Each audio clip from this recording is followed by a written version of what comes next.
بسم اللہ الرحمن الرحیم۔ میں نصرت مرزا ہوں اور یہ NM TV ہے، اور آج کا موضوع ہے کہ استحکام پاکستان کیسے ممکن ہو۔ پہلے تو بات ہم یہ آج کے استحکام پاکستان سے پہلے ہم 4 پروگرام کر چکے ہیں، جس میں ہم نے پاکستان کی ہسٹری کو بیان کیا ہے، پاکستان ایک خاص ملک ہے، اور دوسرے جو بات تھے وہ ہم نے اس کا تذکرہ کر دیا ہے اور تفصیل سے اس پہ گفتگو کی ہے۔ آج ہم یہ کہنا چاہتے ہیں کہ پاکستان کا جو اصول تھا وہ برصغیر مسلمانوں کی دل کا آئینہ دار تھا، ان کی خواہشات اور ان کے عزائم اور ان کے جو مقاصد تھے، جن میں مسلمانوں کی نشأت ثانیہ، مسلمانوں کو ایک عالمی طاقت کے طور پر ابھرتے ہوئے دیکھنا، وہ سارا خواب ان کا جو تھا وہ پاکستان کے لفظ پاکستان میں آ کر منتج ہو گیا تھا، اور وہ پھر سب نے مل کر اس کے لیے جدوجہد کی اور ایک عظیم ملک پاکستان ہمارے زیر وجود میں آ گیا 14 اگست 1947 کو۔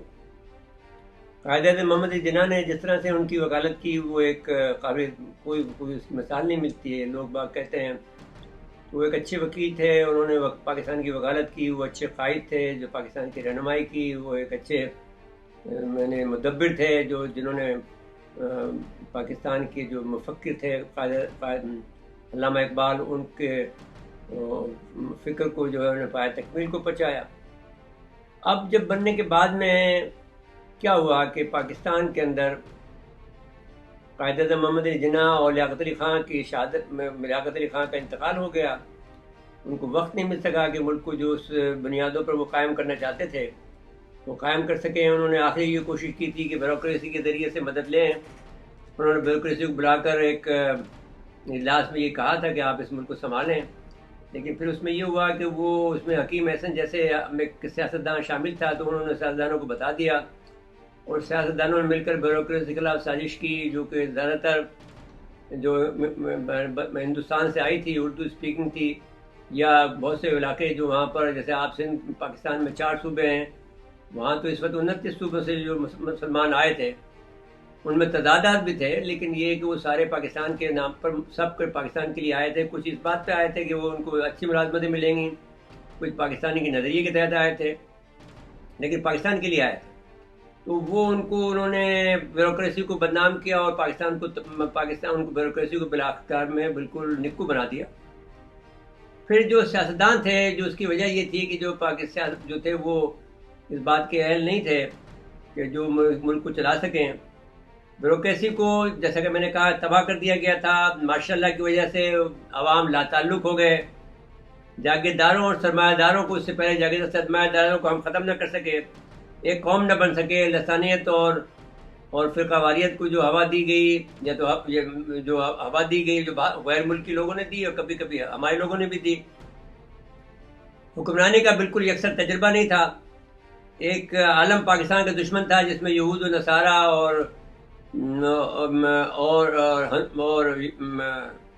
ہنود بھی تھے، جو ملک کے خلاف سازش کر رہے تھے۔ انڈیا نے ہمیں کبھی تسلیم نہیں کیا، ہمارے خلاف سازشیں کرتا رہا۔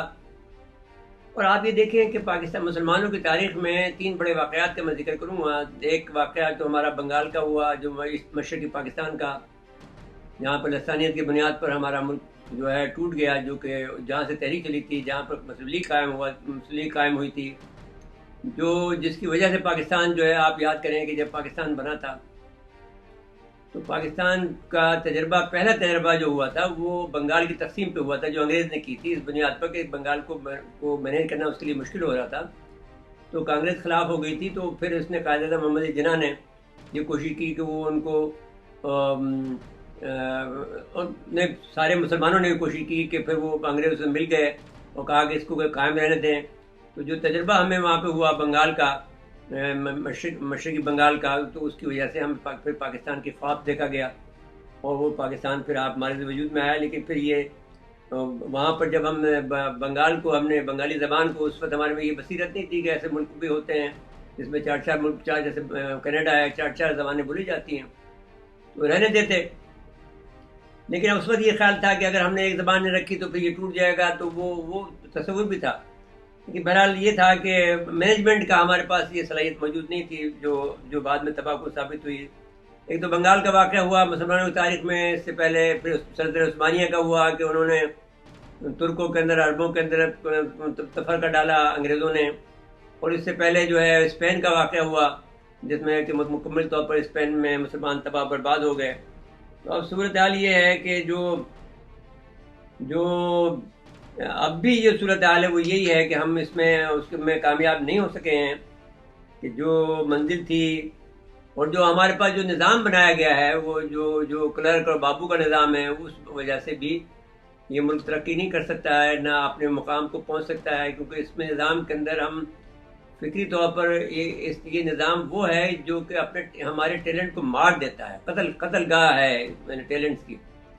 آپ کا اپنا جو ٹیلنٹ ہے وہ یہاں پر پروان نہیں چڑھ سکتا. جو لوگ بھی باہر سے پڑھ کے آتے ہیں، جو بڑے بڑے اداروں سے پڑھ کے آتے ہیں، ان کو جگہ مل جاتی ہے، لیکن جو لوگ پہلے اسکول کے پڑھے ہوئے لوگ ہیں ان کو جگہ نہیں ملتی ہے، کیونکہ وہ بیسک جو پاکستانی ہیں، جو پاکستانی سوچ رکھنے والے لوگ ہیں، ان کو مقام نہیں ملتا.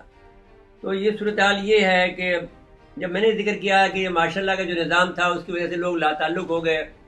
تو ماشاء اللہ جو ہوتے ہیں وہ کوئی انقلاب نہیں ہوتا ہے، وہ ایک حکومت کرنے کا، اقتدار کو غصب کرنے کا ایک طریقہ ہوتا ہے. اور وہ جب ملک نے عوام جب وہ دیکھتے ہیں کہ بھائی جو نہ بیوروکریسی نہ جو سیاستدان اس قابل ہیں کہ ملک کو چلا سکیں، تو وہ آ جاتے ہیں اور پھر حکمرانی کرتے ہیں. لیکن پھر ان کے پاس بھی کوئی طریقہ کار نہیں. وہ محب وطن تو ہوتے ہیں لیکن ان کے پاس کوئی سلیقہ نہیں ہوتا ہے کام کرنے کا. جیسے آپ کوئی آدمی پلیٹو کو پڑھ لے تو اس نے کوئی 8 نظام بتائے تھے.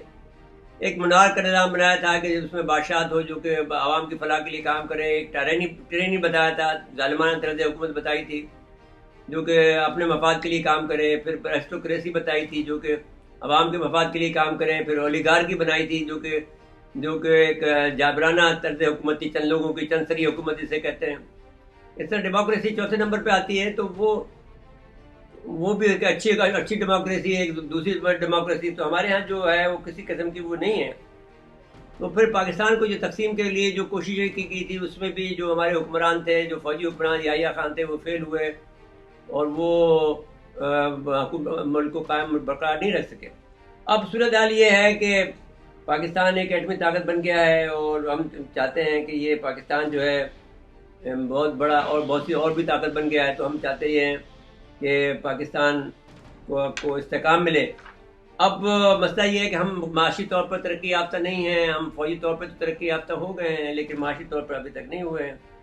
اس کے لیے کئی باتیں بہت ضروری ہیں کہ جو ہمارا جو ذہن سازی ہونی چاہیے اس ملک کو چلانے کے لیے جو لوگ چاہیے، عامل ہمیں بنانے چاہیے. ایگزیکٹو جو کہ بیوروکریسی ہماری ہے اس کو پاکستان کے نظریے کے مطابق ان کو بنانا چاہیے. علامہ اقبال کے افکار کے مطابق بنانا چاہیے. ہماری فوج میں تمام جو ہے اسلامی نظریہ موجود ہے. آپ جو اب دیکھ لیجئے کہ جو بھی ہم میزائل بناتے ہیں، جو ٹینک ہیں ہمارے، جو بھی ہم اسلحہ بناتے ہیں، وہ سارے اسلامی ناموں بناتے ہیں. غوری ہے، آپ کا ابابیل ہے. آپ دیکھ لیجیے سب سے بڑی بات تو یہ ہے کہ ابابیل جس کا جو سورہ فیل میں ذکر ہے، وہ جو جس نے تباہ کر دیا تھا، جو مکہ کو تباہ کرنے آیا تھا، جو یمن کا بادشاہ، اس پر جب ہاتھیوں کی اوپر جو کنکریاں پھینکی گئی تھی ان کے، تو بورا ہو گئے تھے. تو وہ اسی طرح سے ابابیل ہے کا نام ہم نے دیا ہے، جو کہ ملٹی MIRV کہلاتی ہے، ملٹی انڈیپینڈنٹلی ری انٹری وہیکل جسے آپ کہتے ہیں. اس میں سے ایک میزائل سے 9-10 میزائل نکلتے ہیں. رشیا نے 224 میزائل نکالے ہیں. وہ جب بنائے تو اس کا نام بھی ابابیل رکھا. تو وہ ہماری ہسٹری میں تو موجود ہے، لیکن اس کو پھر بیوروکریسی کے اندر بھی اس فلسفے کو یہ آنا چاہیے. اور سیاستدانوں کو جو ہے، اس سیاستدانوں کو یہ جو سیاستدان ہیں، یہ جو چرچل نے کہا تھا کہ لٹیرے اور ڈاکو ہیں، رازن ہیں، یہ لوگ ہیں، ان کو نہیں دینا چاہیے. انڈیا کے لوگوں کے لیے بھی یہ کہا تھا، پاکستان کے لوگوں نے بھی یہی کہا تھا. تو اب بھی یہی ثابت ہو رہا ہے کہ جو وڈیرے ہیں اور جو سردار ہیں یہ ہمارے ملک کو چلانے نہیں دیتے ہیں.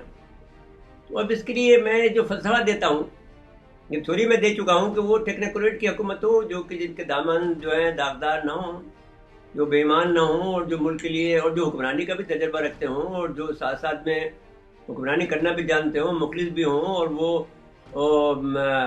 ڈپلومیسی سے بھی آگاہ ہوں، وہ خطرات سے بھی آگاہ ہوں، اور جو عالمی جو مسائل ہیں، چیلنجز ہیں، ان سے بھی آشنا ہوں.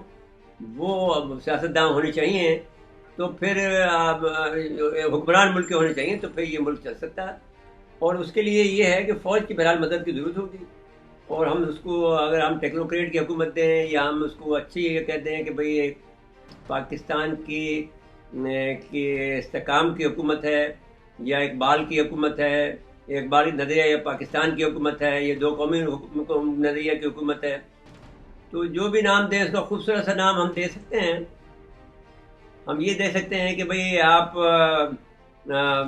پاکستان کی کو عظمت پہ لے جانے والا ملک کا نام دے سکتے ہیں، تو جو بھی ہو، لیکن وہ حکومت یہ ہونی چاہیے کہ آپ استحکام پاکستان کے نام سے جو ہے وہ ایک حکومت بن جائے اور وہ ملک کو چلائے اور ایک عرصے تک، اور پھر ایک سسٹم بنائے، اور ہمارے نصاب کو بھی جو ہے تبدیل کرنا چاہیے، جو کہ ہمارے نصاب پر مسلسل ڈاکہ مارا جا رہا ہے۔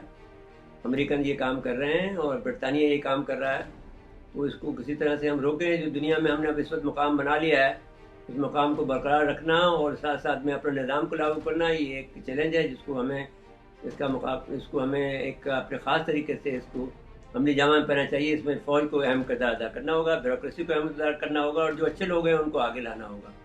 حاضرین کرام، میں سمجھتا ہوں کہ استحکام پاکستان کے لیے یہ بہت ضروری ہے، اور معاشی ترقی کرنی ہوگی، اور اس میں معاشی ترقی کے لیے بہت ضروری یہ ہے کہ ہم اپنا جو کم سے کم اب جو خوراک کا سامان ہے وہ اپنا خود پاکستان میں بنا سکتے ہیں۔ ہمارے جو اٹامک انرجی کمیشن ہے، اس نے 115 نئے بیج کا دریافت کیا ہے، ان کو ہم بہت زیادہ ترقی دے سکتے ہیں۔ جو اسرائیل نے یہ کام کیا ہے کہ وہ یہ صرف اسی پودے کو پانی دیتے ہیں جس پودے کو پانی کی ضرورت ہوتی ہے، یعنی اتنا میں نے اس کو حساس بنا دیا ہے ٹیکنیکلی کہ جس پودے کی ضرورت ہے فوری طور پر اس پہ پانی وہاں اس کو مل جاتا ہے۔ تو ایسا ہمیں یہ ٹیکنالوجی ہمارے پاس موجود ہے اور ہم اس میں کامیاب بھی ہیں، تو ہم سمجھتے ہیں کہ یہ ساری ٹیکنالوجی کو استعمال کرتے ہوئے ہمیں معاشی ترقی بھی کرنی چاہیے اور بیوروکریسی کا نظام ہونا چاہیے۔ جو مشین ہے وہ بیوروکریسی ہے، ہماری فوج ہے اور ہمارے حکمران ہیں، وہ مل کر جو ہماری جو مشین یہ ہمیں بنا لینی چاہیے، تو ہم ترقی کر جائیں گے اور عالمی دنیا میں اپنا جو عظمت کا جو مقام جو خواب دیکھا تھا مسلمانوں نے وہ حاصل کر لیں گے۔ ناظرین کرام، اس کے بعد اجازت لیتے ہیں۔ اللہ حافظ۔